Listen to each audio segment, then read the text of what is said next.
ভাবুন তো, বিশ্বের বড় বড় দেশের মন্ত্রীরা যখন দেশের ভবিষ্যৎ নিয়ে সিরিয়াস মিটিং করছেন, তখন সেই টেবিল থেকে হঠাৎ ভেসে এলো একটা বাচ্চার কান্নার আওয়াজ। Vehicle sales. Good timing, Adam. ঠিক এমনটাই ঘটেছে ইউরোপীয় ইউনিয়নের জলবায়ু পরিবর্তন বিষয়ক হাই প্রোফাইল মিটিংয়ে। লুক্সেমবার্গের সেই টেবিলে বড় বড় দেশের মন্ত্রীদের সাথে যোগ দিয়েছে মাত্র 3 মাস বয়সী শিশু Adam. To our earlier efforts to set predictable and ambitious.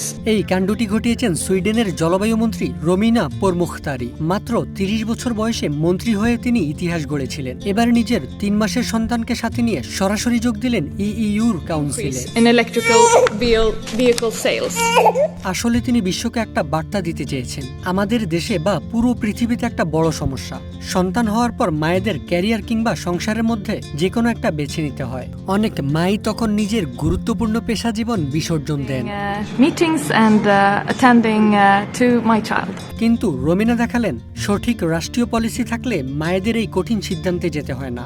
সুইডেনে বিশ্বের অন্যতম উদার ও চমৎকার প্যারেন্টাল লিভ বা পিতামাতার ছুটির নীতি রয়েছে, যেখানে বাবা মা দুজনে মিলে মোট 16 মাসের ফুল পেইড ছুটি পান। এর মধ্যে অন্তত 90 দিন বাবাকে ছুটি নিতেই হবে, যাকে বলা হয় dad month.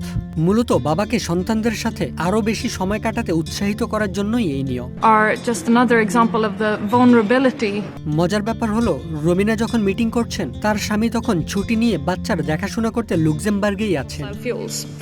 And in response, there has been a Swedish জলবায়ু মন্ত্রী রোমিনার এই ঐতিহাসিক পদক্ষেপটি প্রমাণ করে, মায়ের মমতা শুধু 4 দেয়ালের মাঝেই সীমাবদ্ধ নয়, বরং তা পেশাদার জীবনের সর্বোচ্চ পর্যায়েও সমানভাবে দীপ্তমান হতে পারে। এছাড়া রাষ্ট্রীয় ও পারিবারিক সহযোগিতা পেলে একজন মা তার মমতার আঁচল বজায় রেখে বিশ্বের যে কোনো শীর্ষস্থানে নেতৃত্ব দিতে পারেন।